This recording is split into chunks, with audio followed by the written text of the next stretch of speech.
Friday the 13th, Part 6, Chapter 5. Fog hung over Crystal Lake like a gently billowing curtain of gossamer. The campgrounds were quiet and peaceful. The fire had died down to softly glowing embers, and the little campers had all been tucked away in bed inside their cabins, where they had dozed off to the lullaby of crickets. It was a warm night, and a slight comfortable breeze blew through the open windows of the counselor's cabin, as Paula and Sissy sat at a folding table playing Clue. Somehow they had managed to get through the first day without the senior counselors. Sissy was munching from a huge bowl of popcorn as she rolled her dice and moved her game token across the board. Paula kept looking out the window, hoping to see a Volkswagen Beetle driving up. There was still no word of the two head counselors, Darren and Elizabeth. Okay, said Sissy, completing her move. I suggest that the crime was committed in the bedroom by Colonel Mustard with the knife. Paula's mind wasn't really on the game. She grabbed a handful of popcorn. Oh, come on, sis. I'm telling ya, we can't play Clue with just two people. Why not? Said Sissy. I used to play it alone. I love murder games. Have you ever played the consulting detective? No, said Paula, feeling ill at ease and fidgety. Even if Darren and Elizabeth were lost, surely someone should have heard from them by now. If they'd had car trouble, you'd think they would have called. Did Megan say when she was coming back from her visit? Sissy grinned. Of course not. Want to bet she took him a loaf of bread with a saw hidden in it? She smiled and shook her head. I still don't get it. Why him? I mean, he's cute all right, but... Isn't that enough? Said Paula, momentarily distracted from her worries. Sissy laughed and nodded. You're right, and for this area, that even makes him overqualified. Paula reached for the phone. I'm going to call her. Hopefully her dad has found out what's happened to Darren and Elizabeth. She started to dial the number for the sheriff's office. I say, if they're not here by morning, we send all the kids home. We're not prepared to run this place all by ourselves. A child's terrified scream rang out through the quiet campground, shattering the stillness of the night. Both girls froze, staring at each other wide-eyed. Paula slammed down the phone and shot out the door with Sissy racing close behind her. The scream had come from the little girl's cabin. They ran up to the steps and took them 2 and 3 at a time, yanking open the door and bursting inside. As they entered, a frightened little girl dressed in pajamas came running up to them. She saw a monster, the little girl said. Who did? The little girl pointed to a cot, where a 9-year-old was huddled up against the wall, curled into a ball. Her big blue eyes were filled with tears, and she was shivering. Paula approached the cot and bent over her. Hi, she said softly, reassuringly. Everything's all right now. We're here. Yeah, said Sissy, a bit unnerved. We're here. Paula crouched down beside the little girl's cot. So what happened? She said gently. There's this monster, said the little girl, struggling to hold back her tears. He was after me. He wanted to kill me. Where? Said Sissy. Everywhere. Paula smiled. You mean you had a bad dream? The little girl shook her head violently. No, he was real, like on TV. Paula pressed her lips together, trying not to chuckle. And she gently reached down and wiped the girl's tears away and tucked her back into her blanket. Okay, listen, what's your name, sweetie? Nancy, said the little girl, sniffling. Well, Nancy, I'm Paula, remember? And this here is Sissy. And we're going to be right out there all night so nothing can hurt you, okay? The child nodded tentatively. Good, said Paula. So no more bad dreams can come around here, huh? No more, said Nancy in a very small voice. Paula smiled at her and patted her on the head, stroking her hair lovingly, as her own mother had done when she had had bad dreams whenever she was a small girl. Sissy, wanting to contribute, turned to all the other little girls. Now you all go back to Z-Land, she said. We're on the job and you don't have to worry about shit. Paula nudged her for her choice of language. What? Said Sissy impatiently. I'm sure they hear worse at home. They went toward the door as the little girls all went back to bed. Paula stopped at the door and looked outside quickly, just to make certain everything was all right. She felt a little silly doing it, but she still felt better for having done it. She turned to Sissy, speaking softly. I just realized something, she said. Where's Court? I haven't seen him for hours." "I don't know," said Sissy. "He called somebody, then took off, girl." Paula frowned. "He didn't say where he was going?" "Yeah," said Sissy with a knowing look. "To check out things that go bump in the night."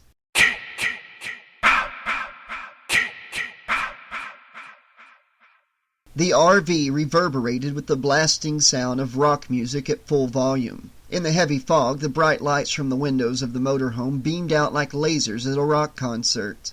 The motorhome campground on the edge of town was isolated, deserted except for the lone RV. It was the beginning of the summer, and there weren't any tourists yet. Forest Green did not get many tourists anyway.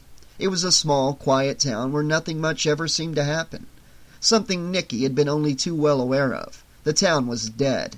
She couldn't wait to get away to college. She had been resigned to yet another boring, uneventful summer when she had seen that cute boy with the long hair outside the grocery store while she was making a phone call to one of her girlfriends. Court had noticed her immediately. They had driven into town to pick up groceries. There had been a girl standing at the phone mounted on the wall outside the store beside the Coke machine. She had taken Court's breath away. She was dressed in a short-sleeved white blouse with no bra, faded blue jeans, and high heels. She had long legs, and her jeans were so tight they looked painted onto her firm flesh. Court had told the girls that he would wait outside and watch the car, while they went in and shopped for groceries. Then he had gotten out, swaggered a few steps, and leaned against the front fender, staring openly at the girl. She had noticed him, and she had stared right back while she continued speaking, tossing her long hair, flirting with her body. She had played with her flimsy blouse, slowly unbuttoning the top several buttons and running her fingers up and down between her barely concealed breasts while she kept her gaze locked with his. Court found that he was having trouble breathing. When she was finished talking, she hung up the phone and turned away from him. She tore a page out of the telephone book mounted on a swivel by the wall and wrote something on the torn-out page. Then she folded it and stuck it up behind the receiver. She went back toward her car, rolling her hips, tossing her head, not looking at him. She got in and started the black Honda CRX, then pulled around and drove right past him without another look. Court sprinted across the parking lot and plucked the folded-up piece of telephone book page out from behind the receiver. On it, written in bright red lipstick, was the name Nicky and a phone number. Beneath that, scrawled with a flourish, was a bright red question mark. Court couldn't believe it. He still couldn't believe it as he looked up at her naked body while she straddled him, her pelvis rocking and thrusting against him to the rhythm of the blaring music. Her head was thrown back, her eyes closed, her teeth biting her lower lip as she moaned with pleasure. Jesus, thought Court, I can't believe this is happening. And this is only the beginning of the summer. Oh, wow. "They're the best," said Nicky, riding him in perfect time to the driving beat. "The best! You gotta keep it up till the end of the song." "I'm trying," Court said, gasping. "How much longer?" Nicky lowered her head close to his ear. Her tongue flicked out and licked his earlobe. "Just 10 more minutes," she said. Court's eyes grew wide. 10 minutes! Jesus, if he tried to keep this up for another 10 minutes, he'd have a heart attack. The top of his head was about to blow off. Maybe if he could distract himself, think of something else, multiplication tables or something. 2 times 2 is 4. 2 times 4 is 8. 2 times 8 is 16. 2 times 16... Christ, what the fuck was 2 times 16? He felt Nicky's muscles contract and squeeze him tightly, and he almost died. Oh, God, no, not yet, he thought. Please, not yet. 2 times 1 is 2. 2 times 2 is 4. 2 times 3 is 6.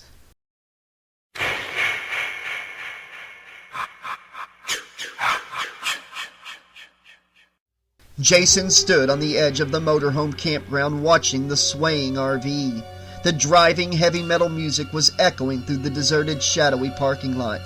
His eyes narrowed slightly. He began stalking toward the motorhome. Court didn't think he could survive the guitar solo. With each screaming note they slammed against each other, panting like wild animals, and Nicky's moaning little cries were driving him insane.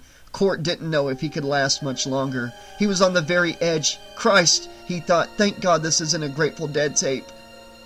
Jason reached down to the power cable outlet outside the motorhome. grabbed the cord and tore it out with a violent jerk.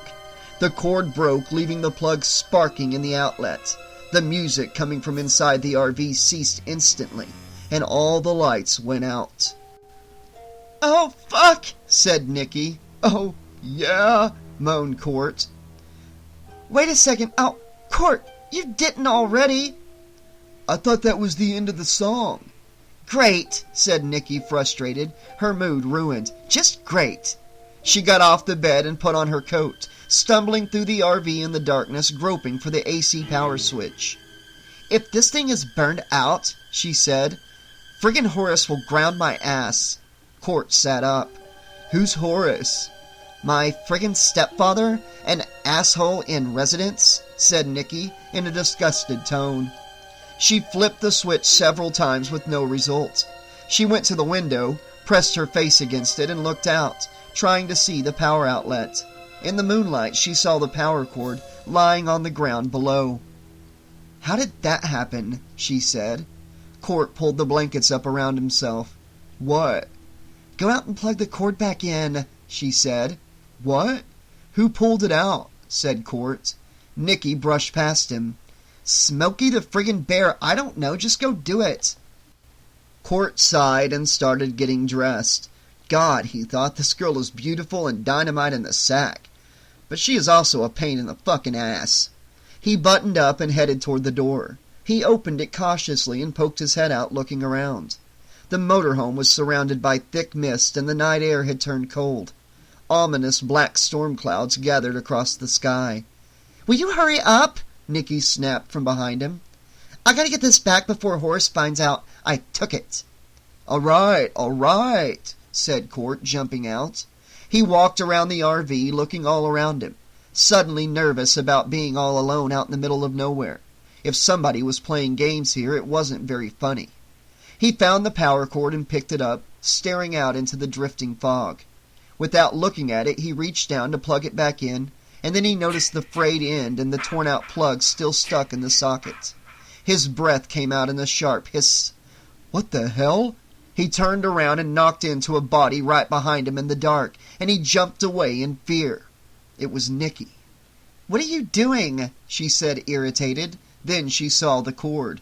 "What happened to it?" Court handed her the cord.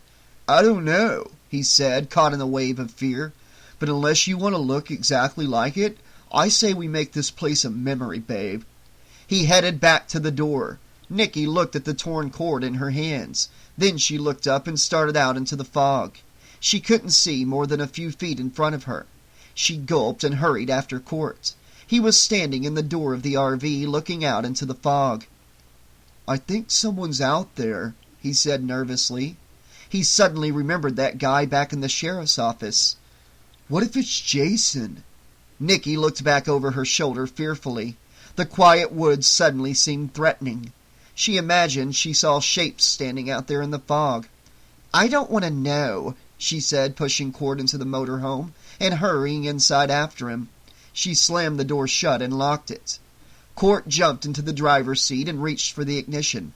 He turned the key, anxious to leave the deserted lot, feeling extremely vulnerable. The RV wouldn't start. He looked up at Nicky and gulped. The damn thing was running perfect before. "This can't be," he said. Nicky made a face and shook her head. "It isn't," she said. She reached out and calmly turned the power switch over to battery. Court tried the ignition again, and this time the RV started right away, the big motorhome running smoothly. Relieved, Court looked up at Nicky and grinned, feeling foolish. "Are you going to drive or not?" Nicky said impatiently. Court made a face and shifted into reverse. He pressed down hard on the gas pedal and the RV lurched backward. Nicky lost her balance and fell onto the floor. Various loose items fell off several of the counters. Court didn't give a damn. He just wanted to get out of there. It had seemed like a nice, secluded, and romantic spot when they arrived, but now the place was giving him the damn creeps. Nicky struggled to her feet as Court spun the wheel the other way and the motorhome lurched around again, throwing her toward the rear of the camper. She lost her footing and fell back on the bed. Court laughed loudly as the RV raced down the dirt road, its shocks bottoming out as it bounced over the enormous potholes. Nicky was furious. Enough things had gone wrong already without this guy wrecking her old man's RV. She didn't even want to think about how she would explain it to him if the thing tipped over in the middle of the road. "That's it," she said, getting back to her feet. "Pull over, I'm driving." Court reached for the radio, switching it on and turning the volume dial way up. "No way," he said. "I want to rock." He grinned, bouncing up and down in the seat, swaying to the music. Nikki started to head toward him. Jason flung open the bathroom door, and Nikki gasped as she felt herself grabbed and yanked violently back into the bathroom. The door slammed shut behind her. Court rocked in the driver's seat to the heavy beat of the music, bobbing his head up and down and playing the drums on the steering wheel. He whooped, venting his tension. Driving the big RV felt a little like trying to steer a large boat, but he was quickly getting the hang of it. Hell, the night had turned out all right after all. He glanced up in the rearview mirror, but he couldn't see Nikki. He turned around in the seat looking for her, but there was no sign of the girl. The RV started drifting, and he turned his eyes back to the road and corrected with a quick jerk on the wheel. Over the frenzied beat of the music, he thought he could hear thumping sounds coming from the bathroom. What the hell was she doing back there? "Sounds like you're having fun in there," yelled Court, looking up into the mirror and laughing. Teasing her for being a royal bitch before and trying to imagine her bouncing off the walls inside the bathroom as the RV jounced down the road at a good clip. Keep that up for 10 more minutes, he thought. "Need any company?"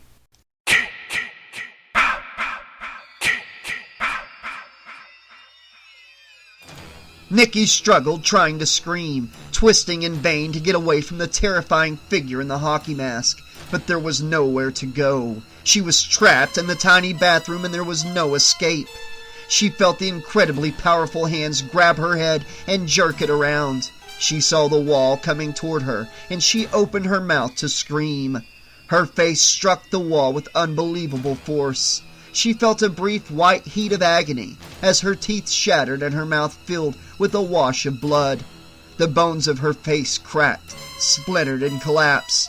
Her eyeballs ruptured and exploded like raw eggs hurled against a wall.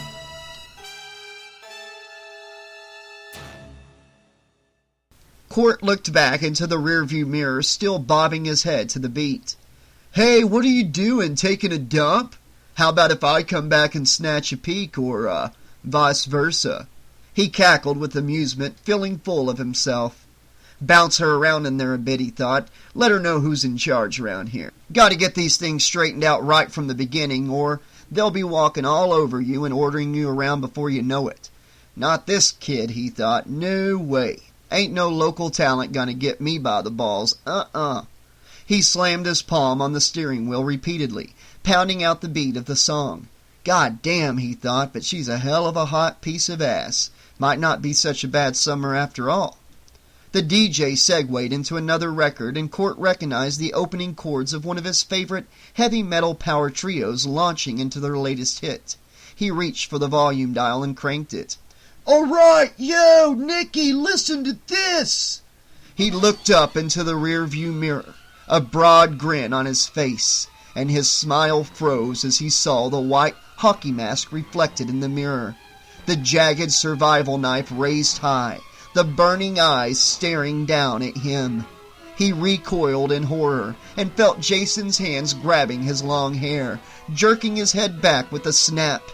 He saw the gleaming blade coming down fast, heard the guitars screaming, and then all sound was cut off as the knife plunged into his ear. Fire exploded in Court's mind as the jagged blade ripped through his eardrum, punched through his skull, and penetrated deep into his brain. The RV veered sharply out of control as Court's lifeless body flopped down against the steering wheel.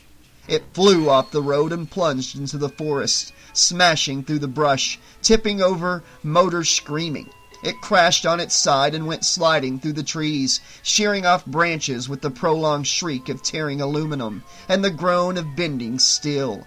It came to a smoking stop and lay still, motor racing, flames licking up out of the broken windows. The door burst up and out as Jason emerged from the wreckage. He stood on top of the crumpled motorhome, surrounded by thick fog, smoke, and bright tongues of flame. Drops of fresh, warm blood trickled off the end of his survival knife. He stood there silently, like a proud hunter standing over the fallen metal beast, and he seemed to hear a voice calling to him, urging him on.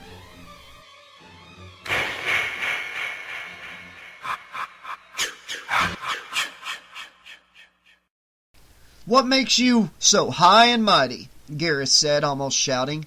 "You keep forgetting, little Megan. I'm the parent." "And you're the child," Megan interrupted sarcastically, finishing the tired old refrain for him. She had been slouching in the office chair, suffering stoically through her father's self-justifying speech, but now she sat up abruptly, frustrated. "When are you going to stop treating me like one?" "When you stop acting like one," Garris said, struggling to keep his temper with his daughter. "Tommy Jarvis is a very sick boy, and you just—" "How do you know?" Megan said. "Did you take his temperature, Daddy?" "You watch that smart-mouthing young lady," Garris said, pointing his finger at her. Megan crossed her eyes in a comical, exaggerated grimace, trying to see her mouth. "Kinda hard to see it from this angle," she said. "Got a mirror, Daddy?" "Megan!" Garris clenched his fists, wishing for the 1,000th time that she was a boy so he could belt her one. But he had promised her mother. Megan cocked her head, her voice mocking her father, goading him. "Now tell me, if your mother was alive, you wouldn't—" "That's it, Megan!" Garris shouted, storming over to the door and throwing it open. "Out! I don't need this tonight! Out, Megan!" A call came in over the radio, and Megan, ignoring her father's outburst, picked up the mic and answered it cheerfully. "Sheriff's office. Can you hold on? He's in the can draining his lizard." Garris slammed the door so hard the windows almost shattered. "Oh, here he comes now," said Megan sweetly. "Daddy, it's Rick." Garris tore the mic out of his daughter's hand, shaking with barely controlled fury. "What?" he shouted, hardly even listening to his deputy as Cologne replied.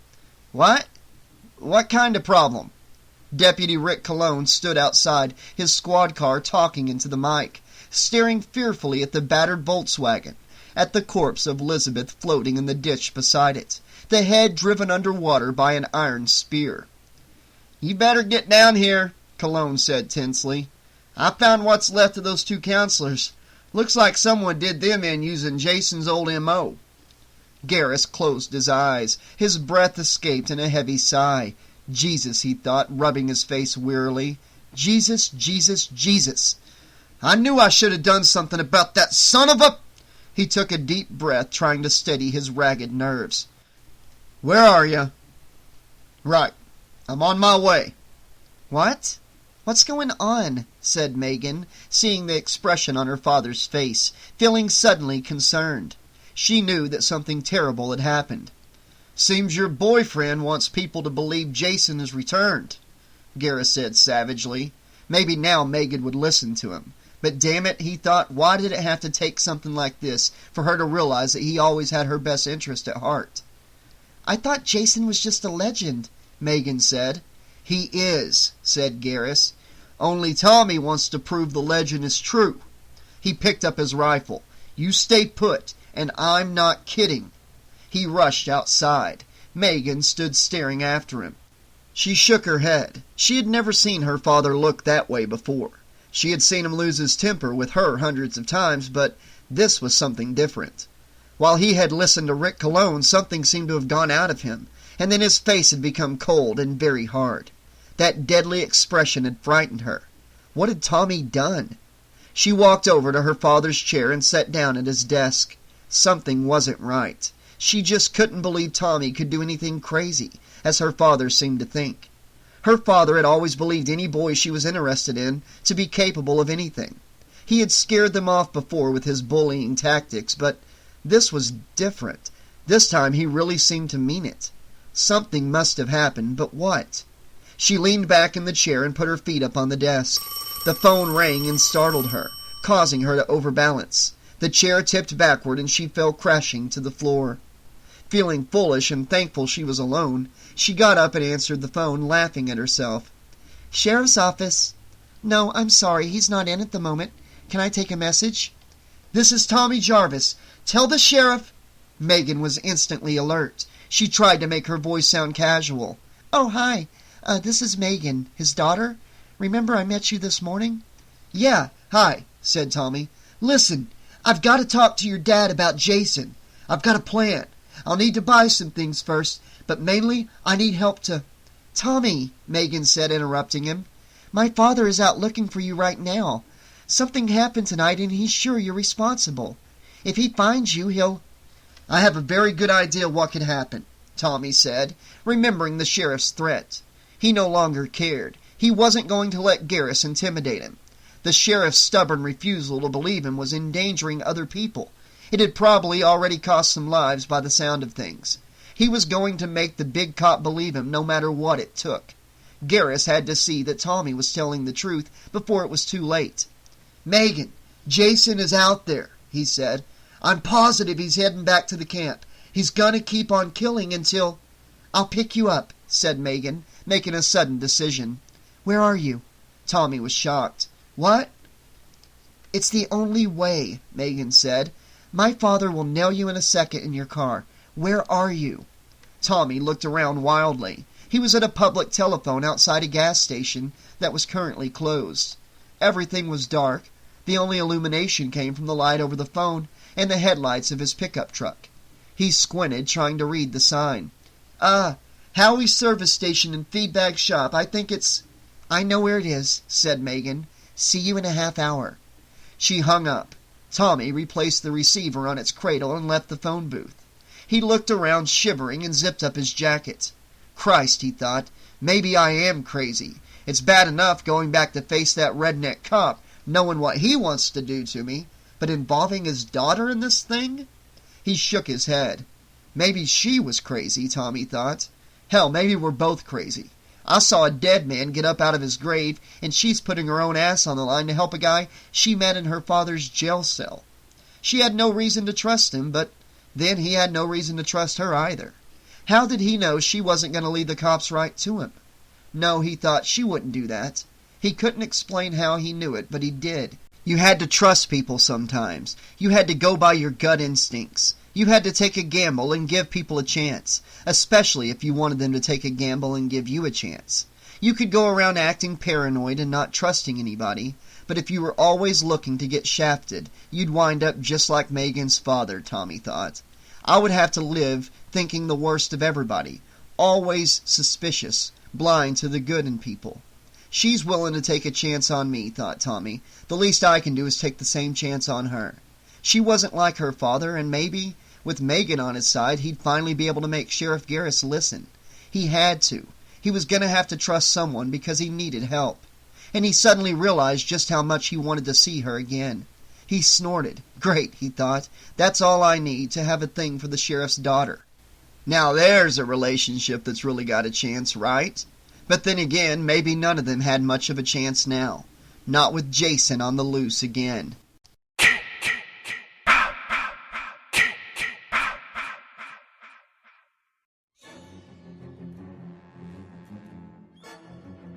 Jason stood on the edge of the lake, gazing across it at the campground shrouded in the mist.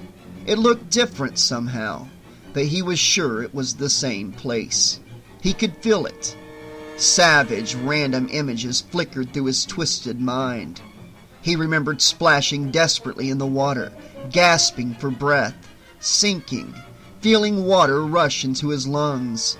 He heard the sounds of screaming, far-off screams, ghostly echoes of the past, floating toward him across the blank surface of the very lake he now stood in front of.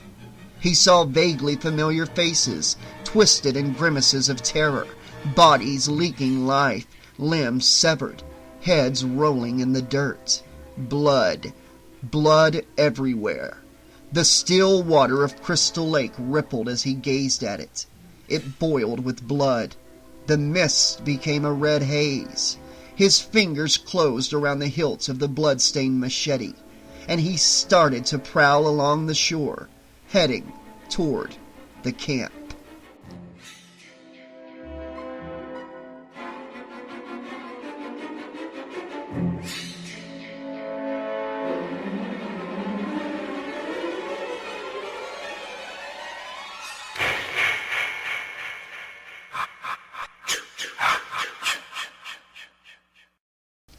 Okay, Slashaholics, this has been Chapter 5 of Friday the 13th, Part 6, Jason Lives by Simon Hawke. Hope you enjoyed tonight's upload. My niece and my daughter played a little part in tonight's upload.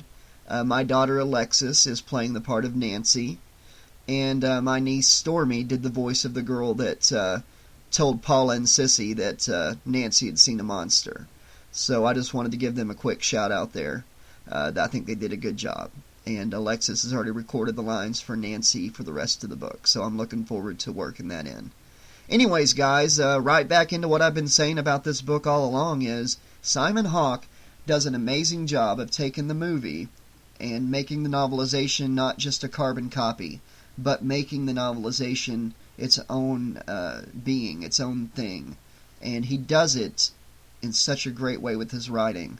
He gives more depth to the characters, more depth to the scenes and what's going on, and especially more depth to Jason. You don't see that a lot in a lot of the Black Flame novels, for instance, that we did. We got a lot of Jason backstory in William Pattison, Eric Morris's book, The Mask of Jason Voorhees, but this is the first novelization of Jason that I've read on the channel, and I'm pleasantly surprised at how much backstory and thoughts of Jason we're getting. We're getting in his head a little bit, Jason's psyche. I might not agree with the way the psyche's being handled or the history of Jason is being handled, but I do appreciate the effort by the author. That's what I'm trying to say. There were a couple things, somebody mentioned in the comment section that it was almost like they were trying to make Jason kind of be like Michael Myers' childhood. And yeah, I could see a little bit of that, and I don't agree with that, but at the same time, at least this author is trying to make this book more than just the carbon copy of the movie in written form. And I'm really enjoying it. I thought the whole Court and Nikki scene played out very well in the book. The way it switched between them and what Jason was doing, and then the death scenes were amazing. I really enjoyed the scene where Nancy had gotten scared and the way they handled that. The fight between Sheriff Garris and Megan, and her phone call with Tommy. I'm looking forward to the rest of the book. We're over halfway through this one, and I'll be back very soon with more of this great novelization. As always, tonight's upload was brought to you by our patrons on Patreon, Carl Eakins, Catherine McClear, Sean Campbell, Cecilia Spears, and Hawaii. Thank you guys so much for supporting the channel, and if you enjoy the content and want to see the channel keep going and see more of these slasher books keep getting made into audio form, then click the link in the description below and go to the Patreon and sign up for as low as $2 or $5 a month. And by doing that, you get some great rewards, and you help guarantee that this channel gets to keep going. I can't monetize the channel through YouTube, so all that ad revenue goes to the copyright owners. So I'm depending on the Patreon to grow. Alright guys, until next time, this has been your friendly neighborhood 80s slasher librarian saying, thanks for listening, and I'll see you next time.